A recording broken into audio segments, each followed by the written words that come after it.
I just wanted to make sure that you listeners are listening to the Drapedomaniac podcast on doayamedia.com. You are, right?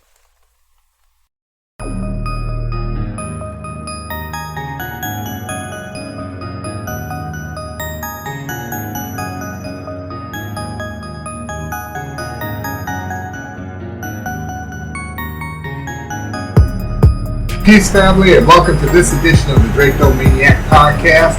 This is our Yapo HDIC, that is the head Drapedomaniac in charge. And I'm here with my beautiful wife, Angela. What's up, what's up, what's up? What up, though? And we're here to have conversations on how to get off this plantation. Now, the noise you hear in the background is probably the fan.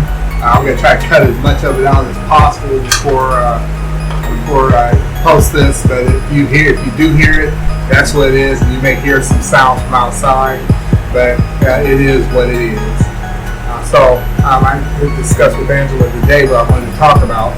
And we're not going to be before you very long, like the preachers say, and then stand there for 3 hours. We're going to talk about money and materialism. And first I'm going to give you my take on it, being the reason I wanted to do it. As you know, I feel that money and materialism is the white man's square. They basically set up a system within their system of white supremacy that basically makes it so that they have all the power within the system. And it was something they could control in order to keep the other people out of it. The reason they had to create these systems is because they're not smarter, they're not stronger, they're not faster. I'm talking about as a people. I'm not talking about like individuals. Not smarter, not stronger, not faster, not more compassionate, not more empathetic, not more humane, not more civil. Got literally, in my opinion, have literally nothing going for them except the ability to destroy things. And we see this time and time again. It's evident in their history. Their history is literally written in blood in different places. So when it comes to building some kind of a weapon to kill a bunch of folk, or building something to torture people or whatever, they're genius, absolute geniuses. But they know that within them there's really nothing there, and so they use money. You can look at Bezos sitting on his yacht, or a lot of these other demons, Gates or whoever, and they're wearing a belt that costs $8,000 and so on, and they use all this, their houses, their cars, and all that as a covering for the fact that they're pieces of crap, right? And the message to our people, from me, is that we need to get away from their value system as much as possible, and then we can start to come into our own, and not constantly chase this carrot. So that's my viewpoint on it.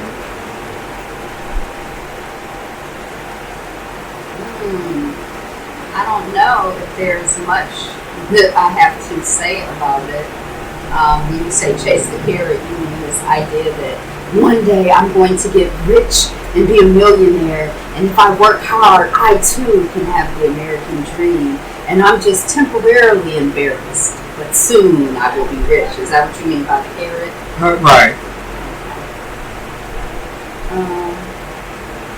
Yeah, I agree with what you said. I think that you and I have been talking about it. I've been thinking a lot about this idea of the Midas Touch. And years ago, when I used to think about it, I used to think, oh, everything you touch turns to gold. There's a song, I got the Midas Touch. Right. And when you look more deeply into the story, it's kind of like, gold is good, but not if everything you touch turns to gold. But I think of it, and I don't know what the origin of that story is, but I've been thinking about it more and more in the context of everything that they touch turns into something about money and materialism. Right. And it's awful every time. You know, there's nothing, I don't think that there's anything progressive or productive or humane or that contributes to our growth and development as people that's connected with money and materialism. Right. I think that there is some value and some worth in working and contributing to your family, your society, and yourself. But I think that is actually aside from money. Right. So I've been thinking a lot about the Midas Touch and like everything they touch. You know, wherever they go, the value system seems to shift to where money is the thing. Right. Thinking about this concept of, and I don't like to use the term gentrification. I haven't thought about an alternative term. I don't like to use that term because I think in their language it means like bringing people to a place. Right. But they come to a place, and on the surface, their coming is supposed to be an improvement and supposed to add value and supposed to make a place better than it is. But I feel like it ultimately makes a place worse, especially when I'm looking at it from our perspective. And as I move throughout the world, I see that, you know, that is not just something that happens in the U.S., but throughout the world. And sometimes you can be sitting right in the middle of just watching that happen. Yeah. I kind of feel like outside of my window, I can watch that happening and hear people's commentary and thought about it and see the quality of many people's lives getting worse so that a few people can live right in their corrupted, money-oriented, materially-oriented way. Right. I was thinking today about the scripture says that the love of money is the root of all evil, and typically we focus on the money being the thing. Number one, it says the love of money, mm-hmm. but then it says is the root of all evil. Mm-hmm. And today I actually looked out the window and I looked at all the trees. And I was thinking about the trees and the plants, and if you tell a person, think about a forest, or think about a farm, corn and all of that, and there's a certain image you get in your mind, but you never think about the roots.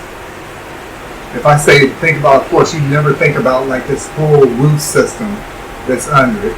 And when I used to read that scripture, it says the love of money is the root of all evil, not some, not a lot of it, not much of it, the root of all evil. And I had thought that, I'm like, well, how can that be true?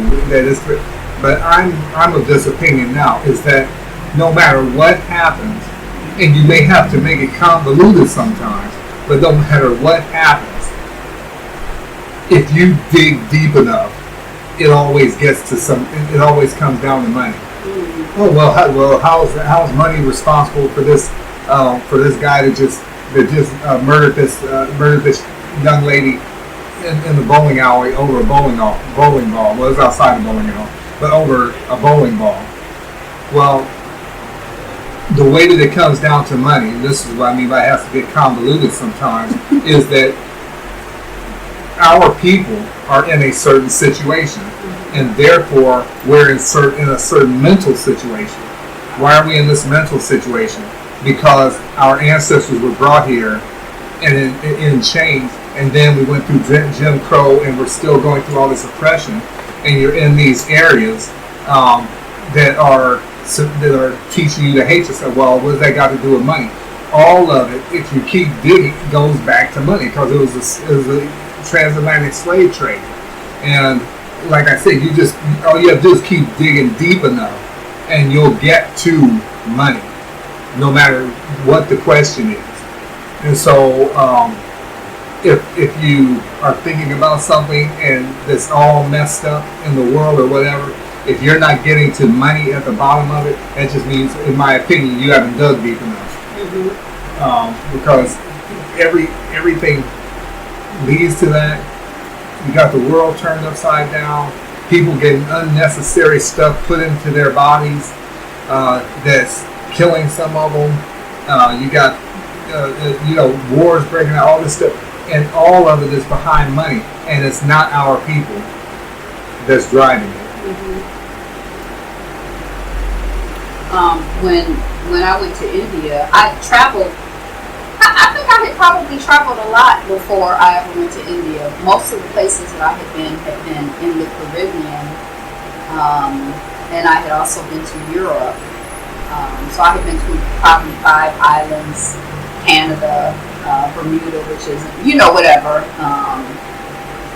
I don't know. But anyway, by the time that I went to India, I was really surprised because every place that I went seemed different. But that place seemed very, very different to me. It seemed just like a whole nother world. And as I analyzed it, one thing that kind of occurred to me is that in that culture, in that society, at least from my perspective, I was only there a couple months, but I started to feel like spiritual growth and development was a cornerstone of what was going on, and that was central there more so than other things. Now, there were very wealthy people there, but even people who were very wealthy, I started to get this idea that there was, I remember someone saying in my meditation community that, in one part of your life, you're a householder, and so your responsibility is to make money and take care of your family. But then there comes a point in every person's life where their responsibility is to develop and grow spiritually. Right. That kind of surprised me. And, just like being on the train and seeing people going on pilgrimages, and the way that you could tell people were going on pilgrimages, at least the people that I noticed, were because of the way that they might be dressed, or they might have their faces painted a certain way, or and it was just very like public and very, any day you could get on the train and see, pilgrims going places. It just seemed to be, that just seemed to be more a part of their world than, anything that I was used to growing up. It's like you go to church on Sunday, you act like the devil all week long, and then, party hard on Saturday, and then go to church on Sunday and get your redemption and reset for the week, so that you can act like a demon all week. At work, it's okay to act like a devil or do wrong things if it's for money. In your personal life, it's okay to do wrong things as long as you ask for forgiveness, or So that was one thing, just like different worlds. And then I guess the other thing that I was thinking about is that, as far as I'm concerned, I think that money and materialism, like the material realm, represents like the lowest realm that there is. Not to say that there's anything wrong with, the lowest realm, because every realm serves its purpose. But, in terms of what our work is and what we're aspiring to, I feel like that's like kindergarten stuff. That's like the basic stuff, mastery of your mind and your thoughts is, to me, the highest thing. Underneath that is mastery and some type of control over your words, mastery and some kind of control over your actions, and then, stuff, is even beneath your actions as far as I'm concerned. So, I don't know, that might be all I have to say. Okay, when you were talking, this is an aside that doesn't have to do with the subject, but when you were talking, that made me think about when I was in the military in Texas. I was at Fort Sam Houston, and this was about a month. I had only been there about a month, and I had this roommate, a black guy, and we were, like the first 2 weeks, because I was never like a drinker or anything like that. I go to the music center, whatever, and play piano, whatever, every weekend, and that was my excitement. But he would come in drunk every weekend, black guy, and then he'd go and lie down and go to bed. And then like the third week, he brings this young lady back with him. She's white, he's black. I wasn't thinking in those terms back then. But you did notice it. Well, yeah, I remember it, but it wasn't really that big of a deal to me. He brought this white girl into the, back that night. He's drunk, she felt drunk, and they like did the horizontal two-step, and I'm laying there, in bed across, because it's there was really no partition there. It was just a big room, right? And so he did whatever. And I guess she left early, because when I woke up the next morning, was Sunday. He woke me up early, shaking me. He was like, "Can I borrow a shirt?" I was like, "Borrow a shirt for what?" We were about the same size. I was a little bit bigger. I was like, "Borrow a shirt for what?" He said, "Well, we're ready to go to church." And I was like, "Go to church?" And so I gave him a shirt, a white shirt, and he already had his tie and all this stuff. He was wearing a clean shirt, and he was like, "Thank you. I got preached this morning." He has to preach this morning. Oh, I thought he was going to. I know, that's what I thought at first, and then he was like, "I got to preach this morning." I was like, "Dude, that for real?" And he wasn't even kind of kidding. And he went to work. He went to church and preached. And then I went to church just randomly while I was down there. I went to church, and don't you know, he was one of the ministers there. Wow. And I didn't even know it. He wasn't. He had never invited you to church? What kind of Christian was he? He was too drunk. Shoot. But anyway, I'll never forget that. That's like 40 years ago or more. Anyway. Go ahead. I was just going to say on that subject, I was in the writers group. The woman who was the writer of the week this week had spent time as a missionary. So I think it's interesting just thinking about missionary work and the spiritual aspect, or I'm using spiritual. Maybe I should say religious aspect of colonialism, and that's one of the reasons she said that she stopped doing it. Right. But how. The whites sort of twist and even your spiritual growth and development and an opportunity to be of service, which is why she said she wanted to be a missionary. She was looking for opportunities to be of service, but she felt so uncomfortable with the proselytizing and what she was expected to do aside from the service that she ended up not doing it or discontinuing it. But just this idea of when you're on their square and in the context of their square, even your spiritual growth and development, even being of service and developing in that way is jacked up. And I mean, that quote that I think it's Bishop Desmond Tutu when he said, when they came, we had the land and they had the Bible. They said, "Let us pray." When we opened our eyes, they had the land and we had the Bible. And we were just kind of exploring with her like the connection between missionary work and the military and colonialism and but it's like I feel like all of that stuff is on their square and their worldview, their way of moving in the world. To that degree, I'd like to take a moment and mention the tribal people who, when those white missionaries show up and they chuck them full of spears,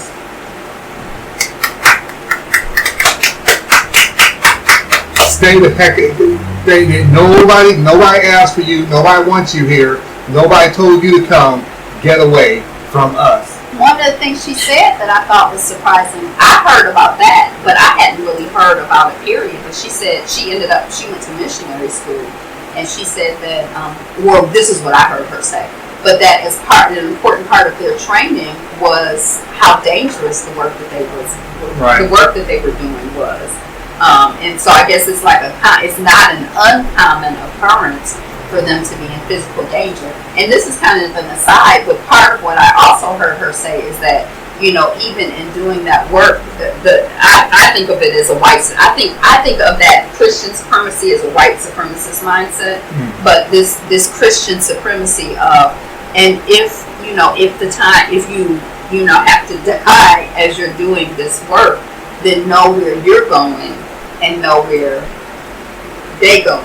Right. These people who chuck you full of spears. Right. And that's just all kinds of bullshit and baloney to me. Right. You know what? It's a mess. I often ask this question. I pose it to the listeners. Tell me one place, and I mean one. Doesn't got to be two. Name one place that white people have ever gone and added any value whatsoever. And I'm not talking about buildings and cars and a bunch of crap. Material things. Yeah, a bunch of material crap. Tell me one place that white people have ever gone, or one people that they have ever come in contact with and added any value whatsoever. Real value. Any real value. Mm-hmm. And that's about it. As far as us getting off their square, I feel like our people have been seduced in so many ways and on so many levels in so many places. They're always showing pictures of, success. I just saw one on the internet, as a matter of fact, on YouTube, of this family, this black family, black husband, black wife, dark skin, and children. And they're inside this big house, and they talk about how big their big mansion is and how nice it is and all this.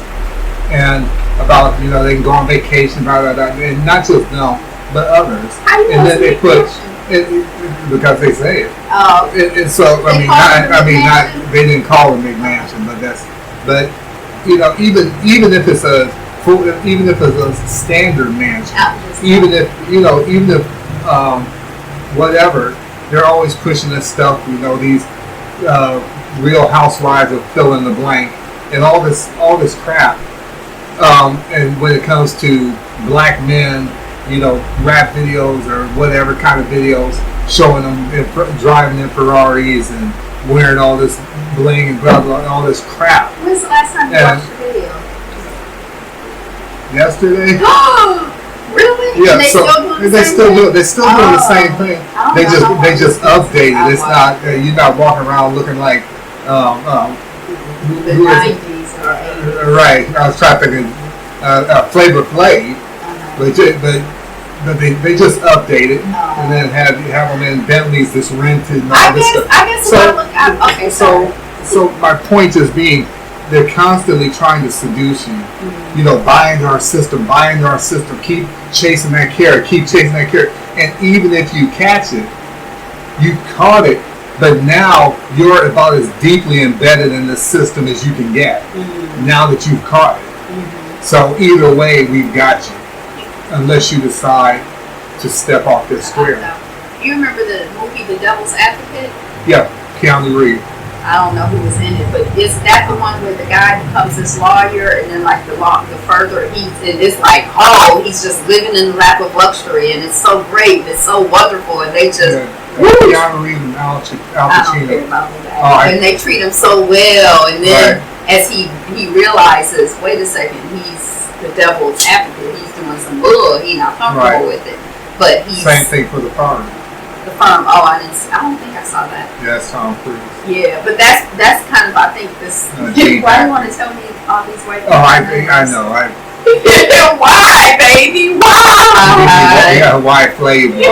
Why Flav? Why? Anyway.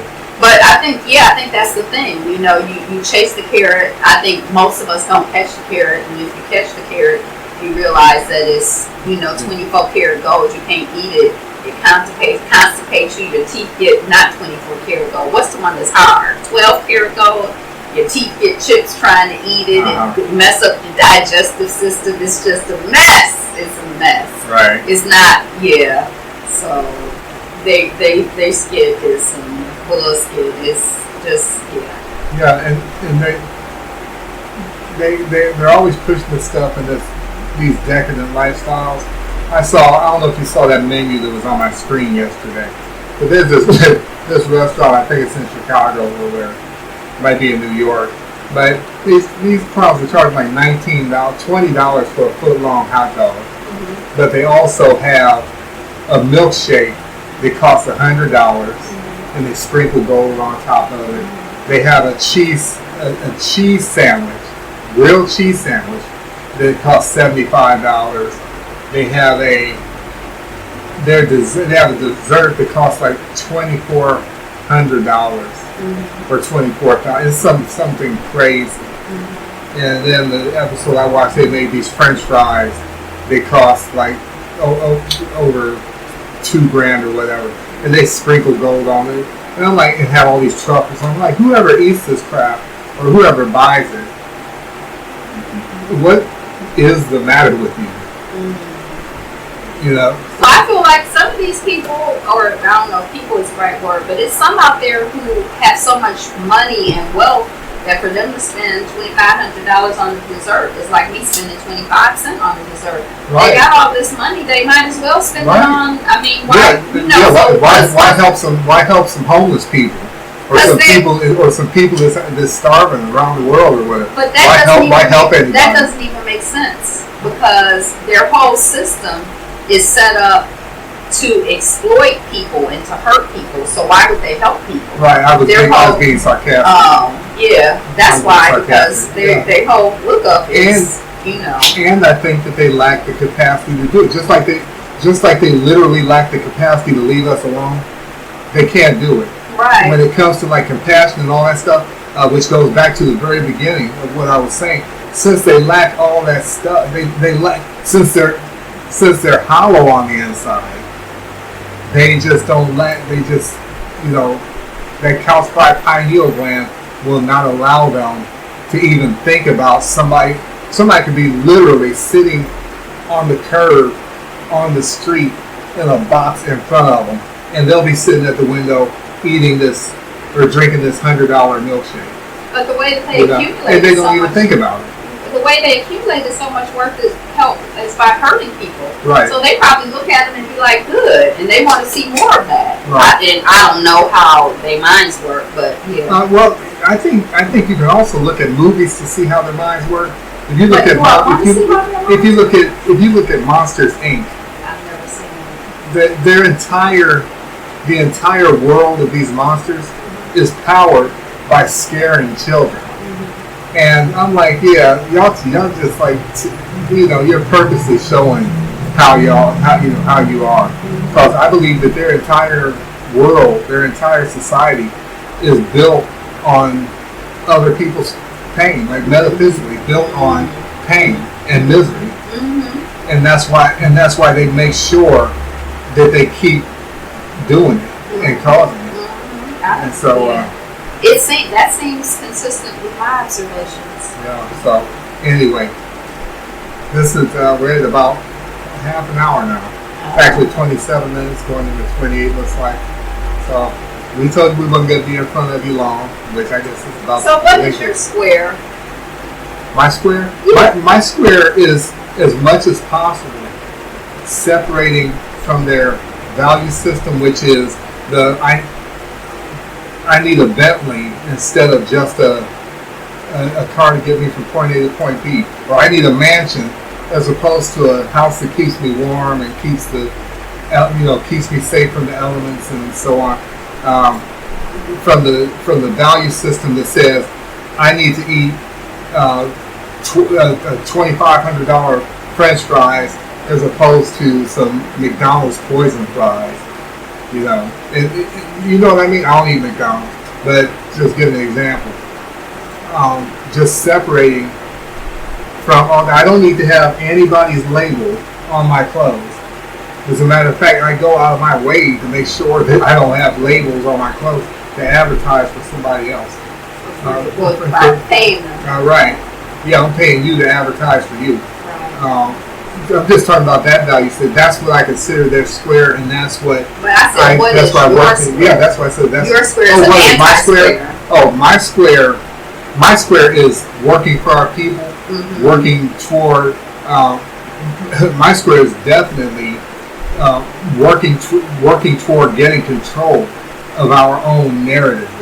Like I told you about that Watch Mojo that I looked at, where it showed all those movies where they didn't show like the whole movie or the whole story behind the movie, when it turned out to be all jacked up.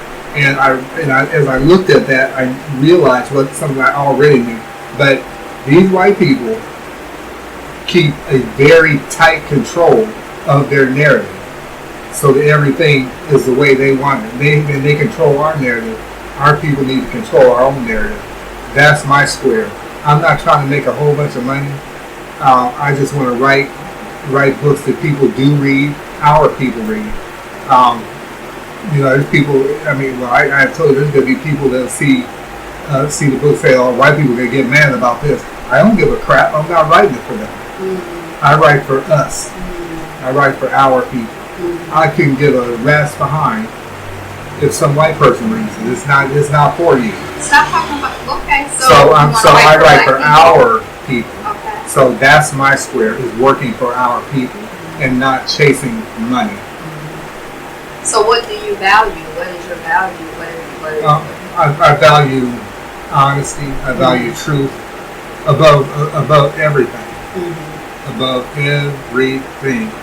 I think you know that about me. I'm like a truth seeker. Mm-hmm. And whatever is true, whether I like it or not, whether it fits with my perceptions or not, I'm going to go with what is true. Mm-hmm. And if it's a truth even about our people that I may not like or care for, I'll be like, well, that it's just the truth, and the truth is its own thing. The truth stands on its own. It doesn't need me.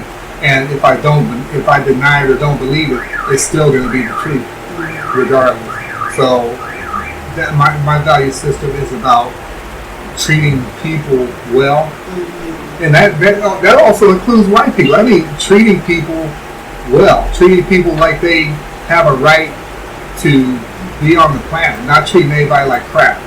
Nobody. But my focus is my people. My focus is my people. So that's my value system. That's a little piece of it. For us to try to go on and on about it, I'd be going for another half hour.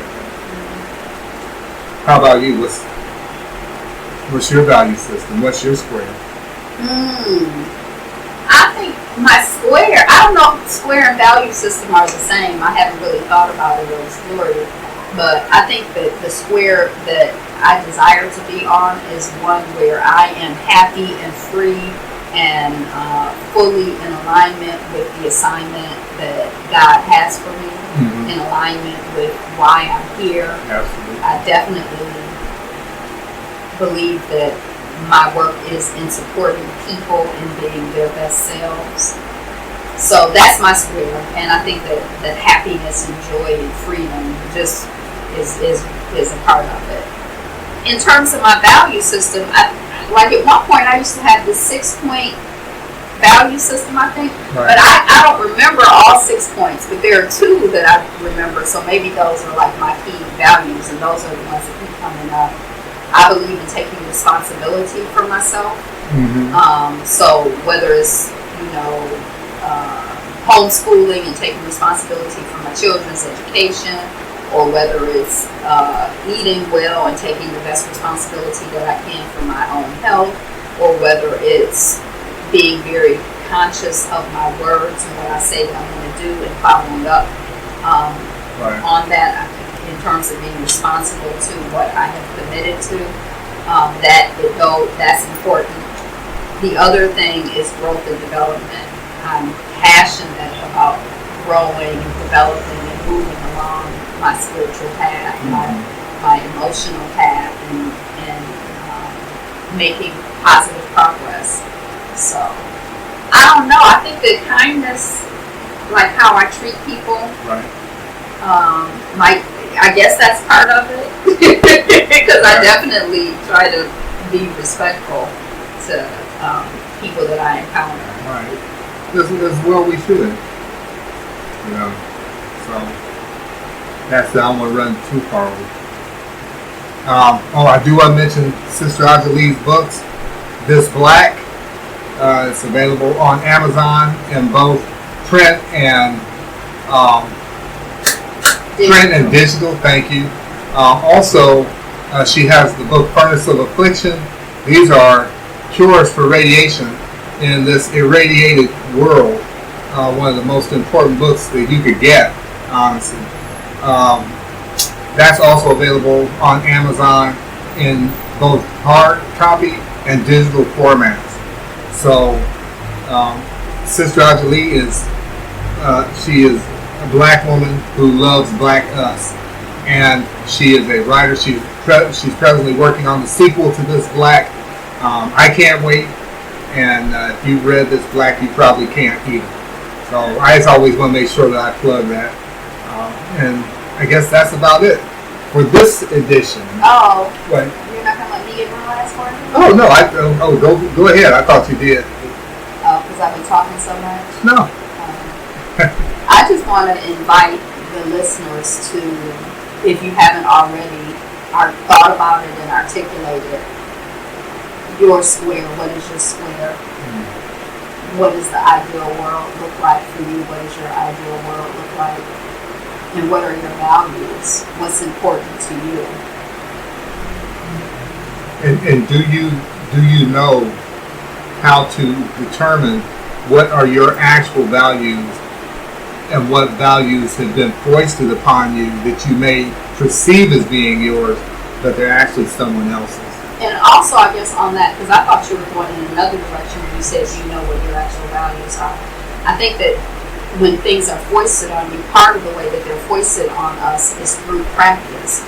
Right. So sometimes we're practicing values that may be out of alignment with who we are. Right. So when we look around our life and we look around our worlds, when we do a survey of how we're spending our time, how you spend your time, how you spend your money, how your space is decorated, who you spend time with, these things are a reflection of your values. So are those things in alignment with what you truly value? And you can kind of use, just doing a survey of your life as a way to check in on what values you're currently living and figuring out if you want to continue along that path or maybe make some shifts and tweaks. Right. Or maybe radical change. All right. All right. Peace. That's an awesome word. And so now we want to thank you for listening to this edition of the Drapetomaniac podcast. If you made it this far, I'm Ayapo Yapa, the HDIC. That is the head Drapetomaniac in charge. We're here with my lovely wife, Angela. And I guess I'm the tail Drapetomaniac, not in charge. You're not the tail of anything. Wishing you safety, security, and sanity through separation and peace and blessings. And as always, at the same time next week, we'll see you on the run. You always got to stretch it out. I started that last time. I like it. Hey, I know. And thank you again for listening to the Drapetomaniac podcast. Tune in next week at doiamedia.com. DOIAMEDIA.com. And again, we'll catch you on the run. Peace.